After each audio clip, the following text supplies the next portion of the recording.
Argentina, Maradona, oh Maradona.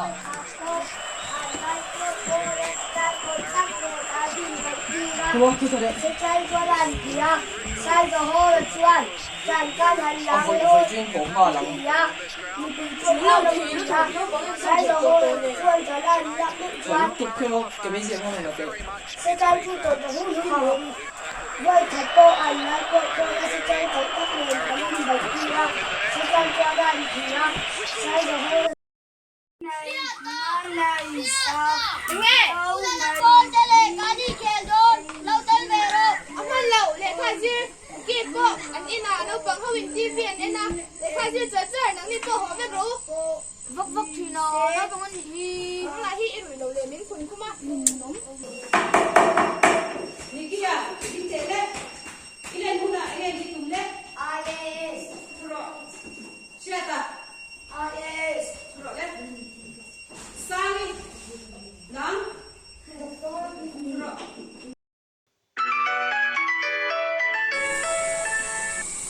Biết không? Cô. Ủa Ô nu. Ô bây giờ in rơi chút xoát tay in. Ai, làm tu cá sổ cắm. Con mình đã đi xin con. IAS có chuyện đi sân bầu thì đi là bảo đi sân vét tổ. Lúc cái đó ăn tuổi tu cá hay. Ít rùi để tố mì. Ai cứ đuôi đâu, cũng tổ đâu. Không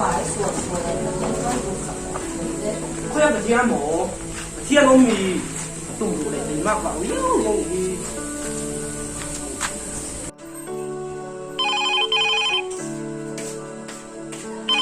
Hello.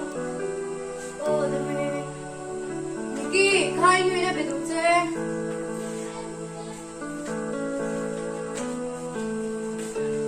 Oh, no. Gold medalist ka niya. Dili lama IS ko si Edison po ka si Eltoy. Chung trai cái thoại thằng số. Nanlomeo. Ô đây. Bueno, hey, ka promotion ni ka po chulang king to eh. Cái lồng muốn về mà lại chỉ cần chút tiếng về thì xíu đâu cơ. Niki hi India ram sarkar na thok singa lel bedo to ka ni be do do ni hi. Ko, boya, pathian he na long thui sei tiang ko.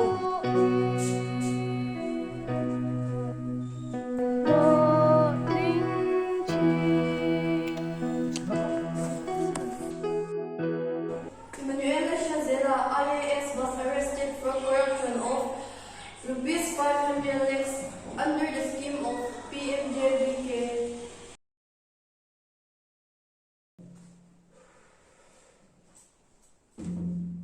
Chú chian panikia tun lai in tam tang em pan lai nun po ngai om ta hle mai Miss Ramin kan ni tu min zo chuma IAS te kan chan lai te kha a hlo thin na te po kan han mu chho du na tuna chuan kan din hu nei thau ta hle mai a to bera chuan hlo thin na hi teimak le thorim na chau emok ka lo ti thina hlo thin na thuruk tak tak zok chu I suan e na teimak le thorim hi lo ni khonga in chung ko in min lo tong trai pui ve thin don nia I chian hriata